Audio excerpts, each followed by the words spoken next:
শিলিগুড়িতে ফের আশ্রমের জমির উপর নজর জমি হাঙ্গরদের। এবারে মাটিকাড়ায় রামকৃষ্ণ বিবেকানন্দ আশ্রমের জমি জবরদখলের অভিযোগ, ভুয়ো দলিল দেখিয়ে অন্যের নামে জমি মিউটেশনের অভিযোগ। জমি দখলমুক্ত করতে মুখ্যমন্ত্রীকে চিঠি দিয়ে আবেদন আশ্রম কর্তৃপক্ষের।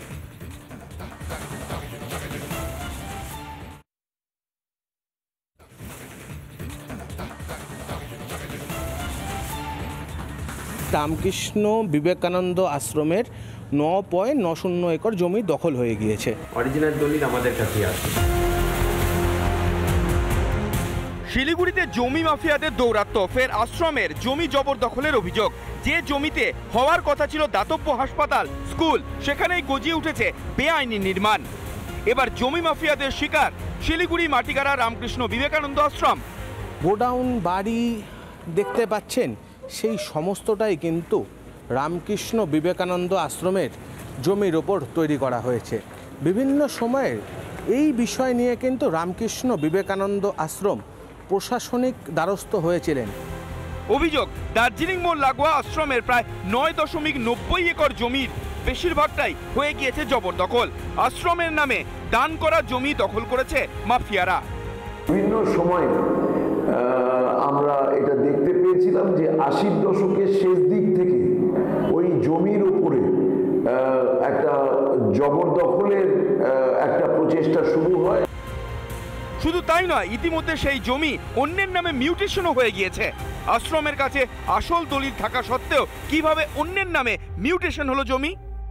যারা ওখানে দখল করে বসে আছে, ওরা কেউ জাল দলিল টলিল বের করে নিজেদের নামে মিউটেশন করে রেখেছে। তো সেটা তো ঠিক নয়। অরিজিনাল দলিল আমাদের কাছেই আছে। জমি দখল মুক্ত করতে এবার মুখ্যমন্ত্রীর দ্বারস্থ হলেন আশ্রম কর্তৃপক্ষ।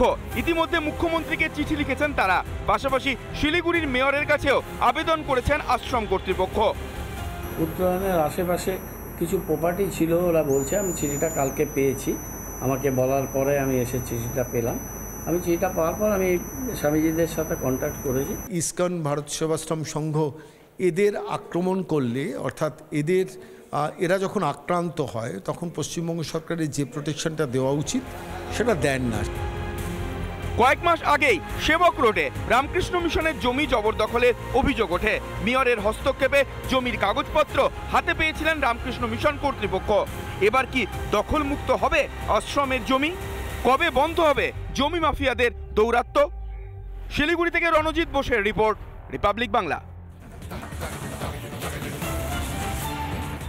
হাইকোর্টে মামলার পর ফের শিরোনামে গড়বেতার প্রয়াগ ফিল্ম সিটি। 350 একর জুড়ে নির্মিত এই বিশাল ফিল্ম সিটি বর্তমানে প্রায় জনমানব শূন্য।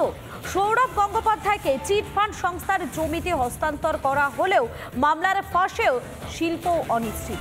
জমি বিক্রি করে অন্তত ক্ষতিপূরণটুকু হোক চাইছেন চিটফান্ডের ফাঁদে পড়ে সব হারানো আমানতকারীরা।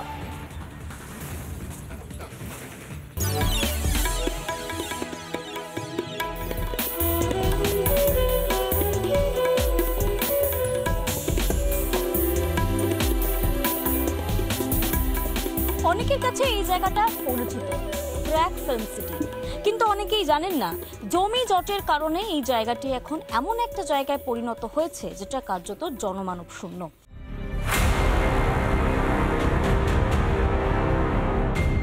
গড়বেতায় অবস্থিত প্রয়াগ ফিল্ম সিটি হায়দরাবাদের রামোজি ফিল্ম সিটির পর সবচেয়ে বড় ফিল্ম সিটির তকমা পেতে পারত। এই যে প্রয়াগ ফিল্ম সিটি সর্বদিক থেকে তৈরি রয়েছে, সেট প্রস্তুত রয়েছে, সমস্ত রকম দিক থেকে কিন্তু বলা যেতে পারে একটা সিনেমা তৈরি করার জন্য যে সেট দরকার হয়ে থাকে, বড় বাজেটের সিনেমা তৈরি হোক কিংবা স্বল্প বাজেটে, সেটা কিন্তু প্রস্তুত রয়েছে। কিন্তু প্রয়াগ ফিল্ম সিটির আগে জুড়ে গেল চিটফান্ডের নাম।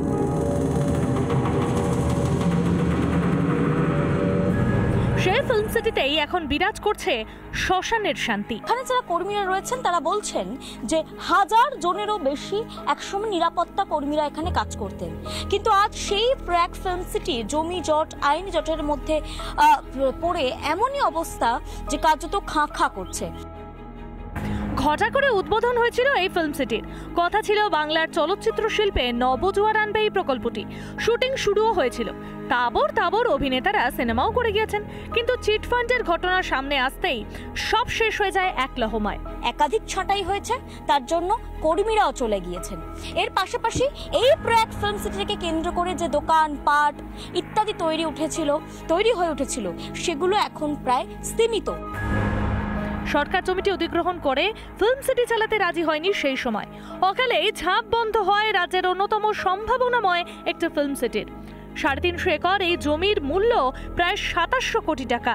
ন্যায্য দামে জমিটি বিক্রি হলে অন্তত আমানতকারীদের ক্ষতিপূরণ করা যেত, কিন্তু মাত্র 1 টাকায় সেই জমিটির শিল্পায়নের জন্য সৌরভ গাঙ্গুলিকে হস্তান্তর করে রাজ্য। ফিল্ম সিটির বাইরে আমরা পেয়ে গেছিলাম কয়েকজন আমানতকারীকে, তাঁরা জানালেন তাদের কথা।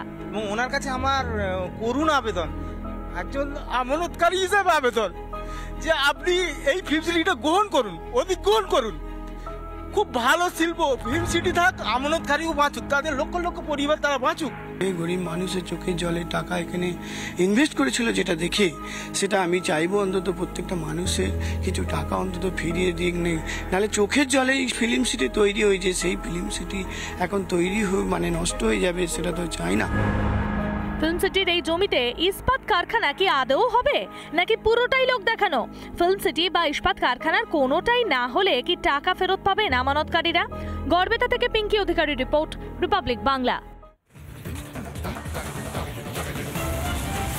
কলকাতায় প্রথম পর্যায়ের হকার সমীক্ষা শেষ হয়েছিল আগে, এবারে শুরু দ্বিতীয় পর্যায়ের সমীক্ষাও। শহরের 144টি ওয়ার্ডের অলিতে গলিতে হলো হকার সমীক্ষা। বেগতিক বুঝলেই কড়া ব্যবস্থা পুরসভার। অফিসের সামনে সব এনক্রোচমেন্ট হয়ে গেছে, একটা করে তিপ্পল লাগাচ্ছে, একটা করে বসে হচ্ছে, একটা করে তিপ্পল লাগাচ্ছে, একটা করে বসে হচ্ছে। কেন? ওয়াই আমি জানতে চাই, কত টাকার বিনিময়ে কারা নিয়েছে টাকা? নবান্ন সভাঘরে বসে মুখ্যমন্ত্রীর ক্ষোভ প্রকাশ করেছিলেন, কিন্তু কথায় আছে না, ধরে আনতে বললে বেঁধে আনা, সেটাই শুরু করলো পুলিশ প্রশাসন। রীতিমতো আর্থ মুভার দিয়ে শুরু হলো উচ্ছেদ অভিযান, এবং পুলিশ প্রশাসনকে বাঁধার মুখেও পড়তে হয়। বিষয়টি উল্টো দিকে যাচ্ছে বুঝতে পেরেই তড়িঘড়ি উচ্ছেদ অভিযান বন্ধ করে 1 মাস সময়সীমা বেঁধে দেন মুখ্যমন্ত্রী। আমি এখনই উচ্ছেদের মধ্যে না গিয়ে 1 মাস যেহেতু টাইম নিয়েছে ওরা, এই 1 মাসের মধ্যে আমাদের কাজগুলো কমপ্লিট করতে হবে। আমি 1 মাস বাদে আবার বসবো। ঠিক আছে, থ্যাংক ইউ। কিন্তু নতুন করে আর যদি কেউ বসে,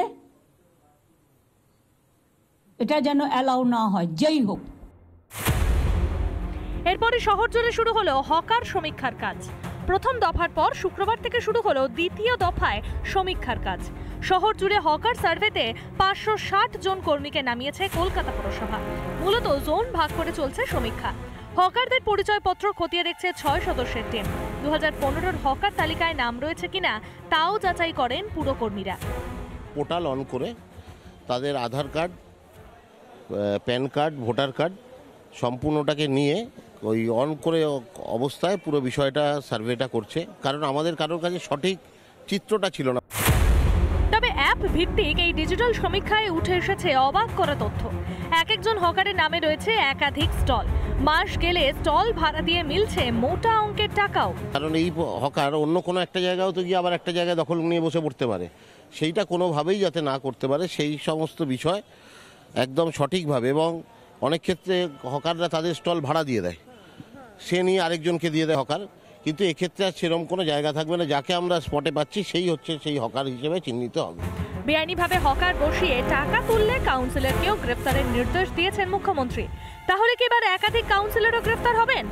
কলকাতা পুরসভায় সার্ভে রিপোর্টগুলি দেখে একটি সমাধান সূত্রে আসবে, এমনটাই জানা গেছে।